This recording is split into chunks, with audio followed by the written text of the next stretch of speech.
डाळ तांदूळाची खिचडी. कांदा, गाजर, फरसबीट, टमॅटो, कढीपत्ता, जिरं, मोहरी, शेंगदाणे, खोबऱ्याचे तुकडे. डाळ तांदूळ धुवून घ्यायचे. खोबरं लसूण वाटण, गरम मसाला, लाल तिखट 2 चमचे, हळद, खिचडीचा मसाला.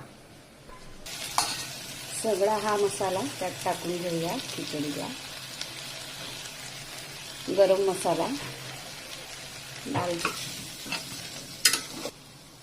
3 वाटी डाळ तांदूळला 6 वाट्या पाणी. चवीनुसार मीठ टाकून घेऊया. कोथिंबीर, पूर कोथिंबीर टाकून घेऊया. छान मसाल्याचा घमघमाट सुटलाय.